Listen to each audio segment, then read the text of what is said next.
Well, hello, this is Peter Combs from Bidamount.com and Bidamount Live and P.L. Combs Asian Art in Gloucester, Massachusetts. And today is Friday, March 26, 2021, and this is our weekly video, a look, see how things are going on the internet, what's been happening, some of the price results from around the world, and on eBay and CATAWIKI and so forth. If you didn't have a chance, we did do our first video on the post-auction results from Asia Week that was posted earlier this week. I think we did it on Tuesday or Wednesday. If you haven't had a chance to look at it, there's some interesting price results and there's some good information there to pick up if you're wondering how the market is doing. What else is happening? Oh yeah, we're going to get to an amazing fake that sold this week in my opinion is a fake in Texas, and we're going to go through it and compare it to an original. And right now on the Bidamount Live site, which we put up just at the end of last week, as many of you know, we've picked up a couple of hundred users so far, about 50 dealers, and they're starting to populate the site with a few things. We've got, I don't know, 20 or 30 items on there. It seems overnight people keep adding things. One of the things I wanted to mention was, just so you all understand, the faster the site gets populated and loaded up with stuff, the faster we can get the information out onto Google and spread the word around about the site. And the faster things come in, the faster the site will get a lot of traffic. And we're all aiming for that. This is the site we built so that everybody could have a good place to sell. And so far it's working out well. We haven't had any problems that I'm aware of. And because I check the email a couple times a day to make sure everybody's doing okay. This week we did go through and SEO and add alt tags and do some tuning to the items that have been posted, just so that Google can pick them up and Bing can pick them up. And we added a bit of information this week on the site about pricing. This was done mostly for people that maybe aren't that familiar with how do you come up with good prices for things. And we're going to do a little sidebar video on that as well, because sometimes folks get confused about where do how do you find good comparable prices? How do you calculate what your thing is worth, and so forth. We did a sort of a page here on tips on how to get prices and figure out what to set the prices of your item at, what to expect for it. And I think it might come in handy to quite a few people. All right, now. At the beginning, I mentioned there was a fake that sold this week, and that was down or I believe to be very strongly to be a fake. It was a copy of this vase. A number of you probably remember a few years ago, this vase sold through Sotheby's in Paris. This was the famous Yangcai vase that was discovered by the little old lady, literally in France, who hopped on the train and took a ride over to the Sotheby's office, and the rest is history. It brought up almost $20 million US by the time it was over, 19 million and change. An extremely rare example. There's only one other known example of this type in the world, and that's in the Guimet Museum that came from an old collection. And both examples were believed to have been ordered specifically by the emperor and were crafted by the famous kiln master Tang Ying during the Qianlong, early in the Qianlong period, around 1740. All right, but this week, lo and behold, this turned up over in an auction down in Texas. And it is very similar looking. Obviously, the comparisons are quite incredible, almost too incredible. All right, and it brought $360,000 with an estimate of $2,000 to $3,000. The auctioneer did not state any age to the piece, and it's highly improbable that nobody pointed out to him that the near twin to it sold for a vast amount of money not that long ago in Paris, just 2 years ago. So what we did was we put together some photographs, and I want to go through and compare them because it's sort of interesting how they compete. All right, and the one on the left is the authentic example that sold for the 19 million, and the one on the right is an example that sold for 360,000. One of the things that is most glaring about it is that the one on the right is almost stroke for stroke a copy of the original. And these vases were custom one-of-a-kinds, the two that are known. The other one, we'll see a picture of it in a minute, is very similar in many ways, but you would never mistake the two for the design elements in it. And this one is, these two are, the one on the right is nearly just like somebody went out and just made a very good copy. This was decorated by a pro. And here's a picture of the bottom of the two vases. The one on the left here is the one that's sold in Paris, and on the right is the one that's sold in Texas. And right away, you can see there's some pretty big differences between the two. The one that's sold in Paris has this iron brown dressing on the foot rim, which they did do in Imperial Workshop pieces. And the one on the right has a very white-looking foot. It's not creamy like 18th century examples, and it has these scuff marks. Whenever you see these black scuff marks, these gray areas running around on the flat part of a foot rim, be suspicious. Typically, this is achieved by putting it on a stone table, a surface with a slight amount of roughness to it, and just running it across it a bunch of times to create that appearance of wear. The other issues with it is the tonality of the red that was used in the mark, and then you have this strange black ink that's sort of smeared all over the place. Ignore the label. Those labels are easy to come by. They don't mean anything. But then when you get onto the piece a bit more and you really look at it closely, the differences become rather glaring. The vase on the left, you'll notice that they literally copied it. I mean, it is a literal copy of the original. All right, there is no other vase other than this one that's known, not in the Imperial Palace, not in the National Palace, not in any of them. Okay, and this one clearly was done to emulate as closely as they could the one on the left. The colors are a bit different. The outlining is a little bit different, but obviously done to look extremely close. This cracked ice pattern, sort of pattern that's been added up here, was done to try and emulate that. The schifato ground, the ground that was added to it, is similar but not the same. And if you blow it up, you'll see what I mean by that. You can go to the site and compare them. This groundwork in here versus this groundwork in here.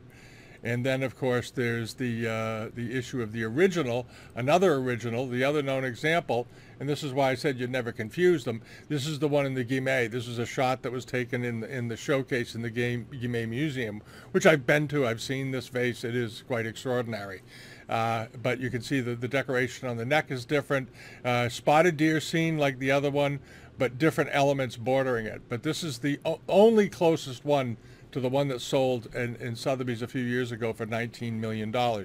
So the fact that suddenly a new one pops up on the market and didn't end up on the front page of the New York Times and bringing a lot of money tells right away that it wasn't right. But somebody's out $360,000.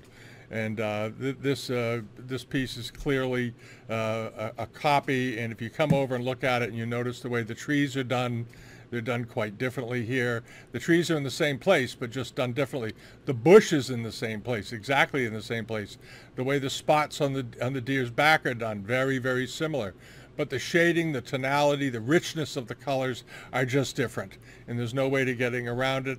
And whenever you see something that's supposed to be as rare as this come onto the market, be extremely leery, because we've all seen it a million times where an unusual and unique piece of porcelain that's highly memorable sells for a huge amount of money at one of the major auction houses or one of the upper range auction houses in Europe or in the U.S., Doyle's, Freeman's, one of these places.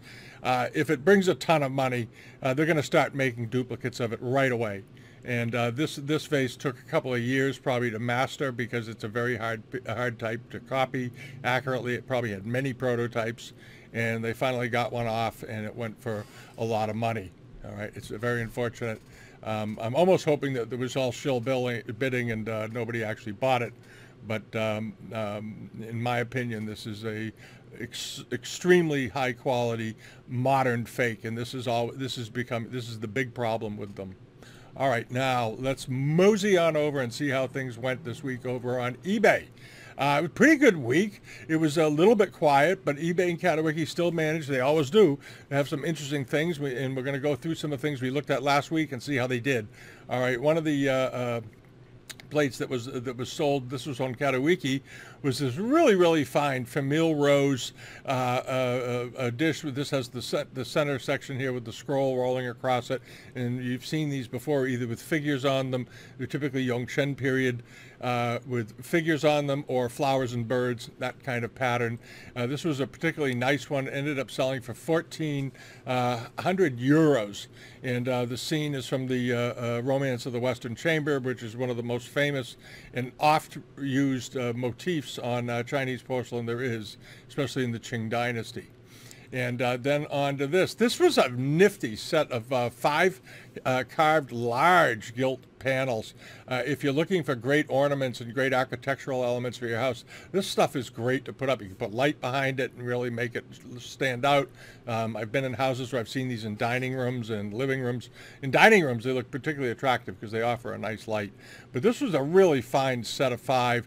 The details were excellent. The gilding looked to be in good shape. I'm sure there were a few little repairs here and there, maybe up here on the tips of the willow branches or something, but nothing too dramatic at all that I could see.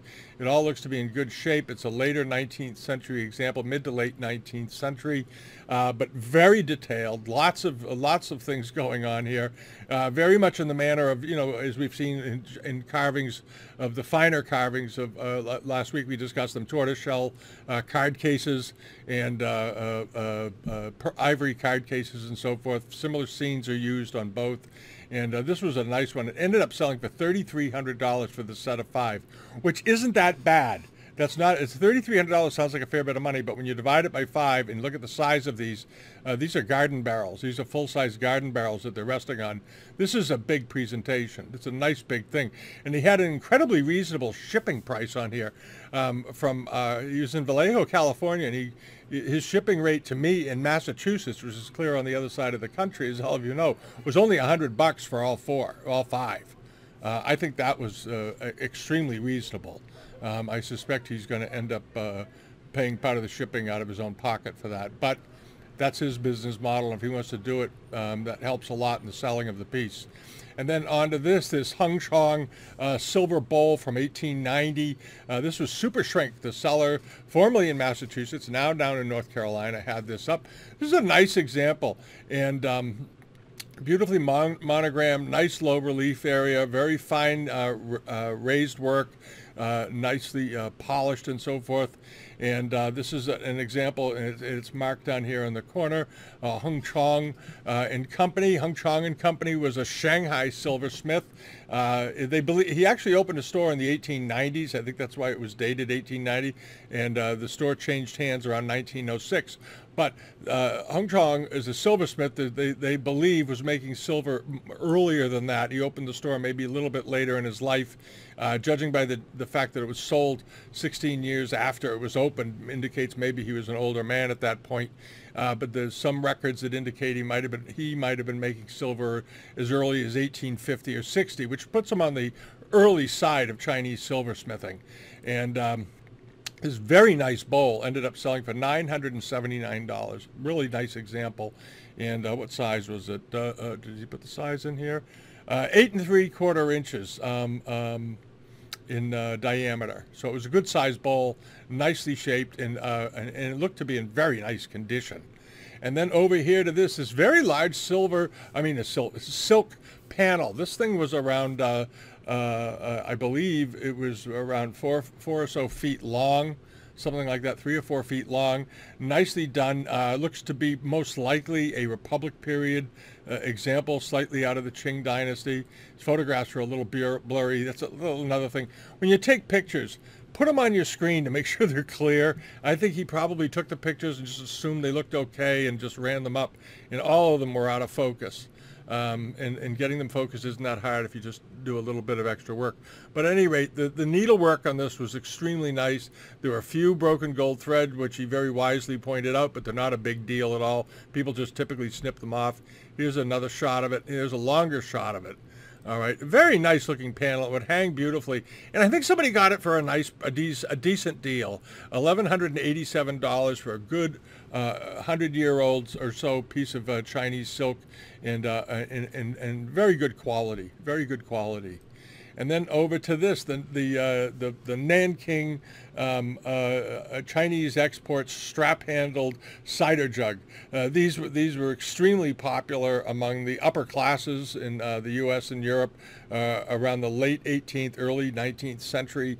Very, very finely detailed, the diaper patterns here, and this is when they used this border that is, it looks like arrows. All right, and just as a little tip, this arrow over the years after this, from about 1810, 1815 onward into the latter part of the 19th century, those arrows got simpler and simpler and ended up often just being little vertical rows of dots. So if you have a porcelain plate or a charger or a vase of some kind, and this border has this diaper pattern here, and then you have these little rows of just simple dots, like there's a dot here and there's a dot here, but eventually they got rid of the arrow and it became all dots. And that was the secondary border trim on these export pieces. This one still had the arrows. Nice looking example. Here's a picture of the top of this cute gilded fool iron. Had a tiny nick out of the spout, but otherwise it was a heck of a nice piece of Chinese export. And it went for $565, which I think is very reasonable. 20 years ago, I remember going to auctions and one of these would come up and they'd bring 12 to 1800 pretty easily all day long. I think the prices on Chinese export porcelain has become incredibly favorable if you're a true collector of Chinese porcelain and you like top quality work, because the export examples now represent the best of the best quality at less expense to buy, because the entire market is so focused on wares made for the Chinese market, and I think eventually that'll shift. All right, and then over here to this. This was a very nice buy. This was that tortoiseshell pendant on silver. It was around 2.5 by 2.5 inches. A nice little mother of tortoiseshell carving. Very good quality. It had been monogrammed and so forth, probably by the original owner, and it sold for just $232. And always remember, fine carved tortoiseshell is much rarer than finely carved ivory. So there it is. But a lot of people don't know a whole heck of a lot about carved tortoiseshell, because there wasn't as much of it done as there was in ivory. But this was a great buy for someone. I think this was a very nice buy. A couple of $100. And then over to this nice hot food pot, 19th century Qing dynasty, some sort of procession going on here, and it's got the gilded food lines with the twisted iron handles that loop around on the sides. Let me see if we find another shot of it. Oh, there. Come on, load up. There we go. Here it is. This is what it looks like. And they did these very elegantly done simple iron handles for these, where they would taper them, and then they did this twist pattern in the body, and then they would just simply loop them through the porcelain fool lion heads on the side. And on top of it, it's easy to miss, is a really charming little fool lion. And it had its original inner liner. All right, it had been repaired, but these bowls had inner liners, and most of the time when you buy them, the inner liner is missing. All right, there's a nice shot of it up close, perfectly legitimate looking to me, and it went for $531. All right. Now on to this, the carved mother of pearl inlaid panel. We talked about this last week just because I happen to like this kind of thing so much, and I like the fact that they had thrown a fish tank in, and they had the umbrellas and all this other stuff, and it's in a nice little frame, nice old frame. The old frames really make them a bit more charming, I think. And here you have it at the go table playing, and up above, the birds ascending and all that good stuff. And this ended up going out the door for a very reasonable $130. This was from the seller Kangxi in Stockholm, Sweden, and he has reasonable shipping rates, $25 from where he is to where I am in Massachusetts, according to the listing here. So that was a perfectly good deal, and I think somebody got a lovely buy. All right, always leave a bid. You know, I haven't mentioned leave a bid for a couple of weeks. So I'm going to say it. If there's something you like, leave a bid. And coming up, there's a couple of examples why. All right, and I'll show you something that struck me as sort of amazing. But at any rate, we had another set of these Chinese export Nanking shape-rimmed dishes, a pair of them in very good top quality work, late 18th century, absolutely lovely, very, very refined decoration, very deep cobalt blue, really good cobalt on these. In here, you can see it. The shading is really very, very good. Nice work all the way around, all the way around. Look at the quality, the detail and the shading of the cobalt on this is actually much better than you see on most Chinese domestic wares of this period by a good margin. This is very fine work. And the pair of them went out the door for $447 and 50 pounds, $64 worth of shipping from the UK to here. This was a sale that Libary had on. He had some nice things. He always does. And these did okay, but they represent such a good value these days. And then over to here, the Wanli Charger with the deep cobalt blue ground. Very nice deep sapphire blue on this, very neatly painted. Not your typical piece of Wanli with lots of light glaze and a light cobalt here and there and all that. Nice deep colors. Here's the picture of the back of it. It looks nice. It's not too crowded up with a lot of kiln grit and gunk going through the middle, because not all Wanli pieces have a lot of kiln grit in the foot rims. Some people think they do. They really don't. It really depends on where and when it was, how it was made. All right, and there's a close-up of that foot right there, and you don't see much kiln grit. So don't let the fact of a lack of kiln grit discourage you from looking further at an object. $655 US for the Charger. It was around 13 or 14 inches in diameter. Nice looking plate. And then the pith painting. This was the pith painting that I just liked because it had such a good feeling to it. Had a nice old looking surface, nicely painted with these red-headed herons, and it's in a good looking, looks like an oak frame, probably an English frame of some type. A lot of them are, but nicely done. Weathered surface. I liked it. I just thought this had such a great atmospheric feeling to it. And somebody picked it up for about the price of the frame, $142. I think that was an absolutely outstanding buy. This was a seller over in Kent in the UK that had this Nafisa. He sells a lot of stuff on eBay. He's an very active dealer. Sometimes you get some really interesting things. And then over here to this is back to always leave a bid. This very, very nice shaped rim 18th century gravy boat was up. This was a rather nice one. It didn't have any repairs or damage to it or anything. Very, very nice. And it had a little nick here off the foot. Okay, it has that, but that's not bad. And but very nicely decorated and based on an English silver form, which makes these rather interesting. They would have English forms of silver, and they would replicate them in porcelain China. And it sold for just $194 from a seller in London, Libary again. All right, but what's really interesting was that that's all underglazed blue. It's very pretty and all that. This one was Famille Rose, 18th century, a slightly different form with the way the rim is shaped and so forth, but very, very attractive. Nice overglaze enamels, beautifully done. And what do you think it sold for? It didn't sell. It had an opening bid of just $100. Nobody put a bid on it. That absolutely shocked me because I figured this is more interesting than the underglazed blue example. I figured it would bring out, $250 to $350 at least, and I didn't get a single bid. Leave a bid. All right. So picking this, if you were able to pick this up for $100, would have been a heck of a good buy. Heck of a good buy for early Chinese export, mid 18th century. Very good deal.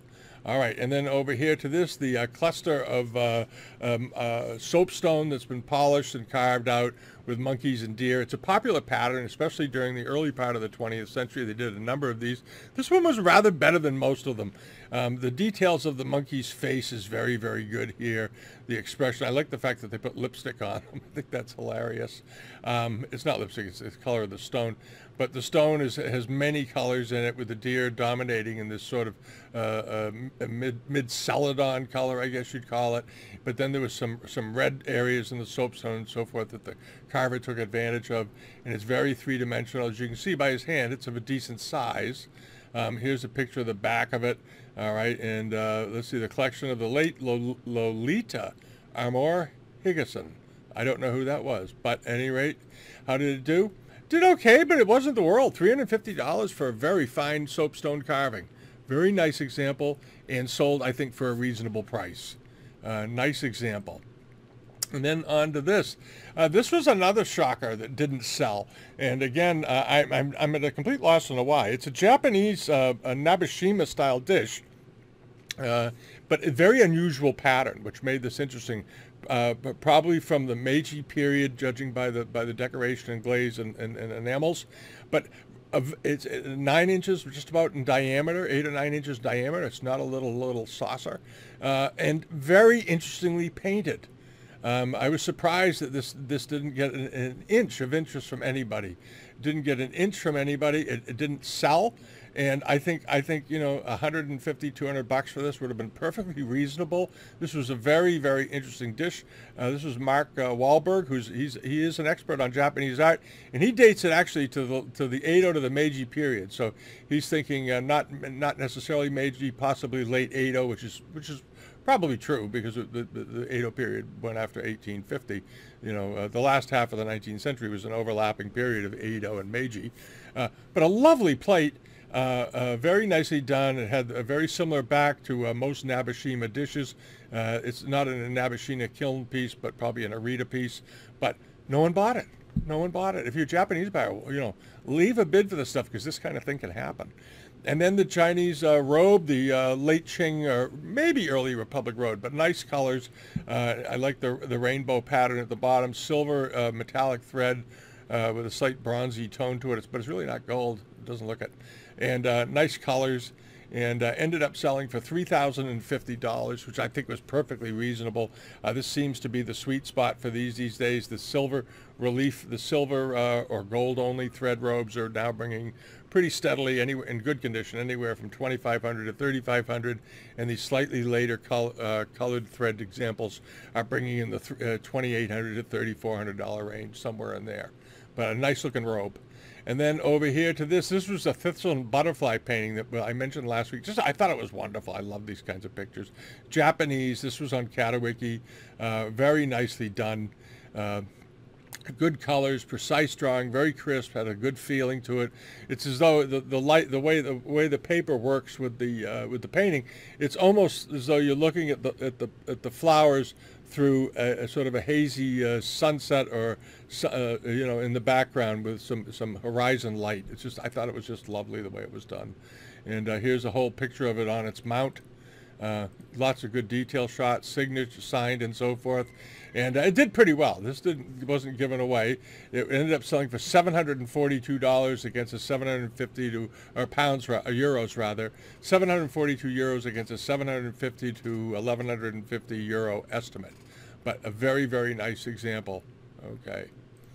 And then on to these, the pair of bronzes. Remember we talked about these last week? These were that very nice looking pair of late Ming, early Qing, 10-inch tall, nicely patinated bronzes. And as of last week, they were only up to a small bit of money, a couple $100 or something. And we sort of thought they'd bring in the $1,500 to $2,000 range. And they ended up selling for $1,775, which is right about smack in the middle of the money on those. Nice looking pair though, very, very attractive. And then hopping over here to this nice looking pair of around 14 or 15 inch tall rose medallion jars. The lighting on here is a little tough to read them, but if you look at the detail shots, they tell you what you need to know.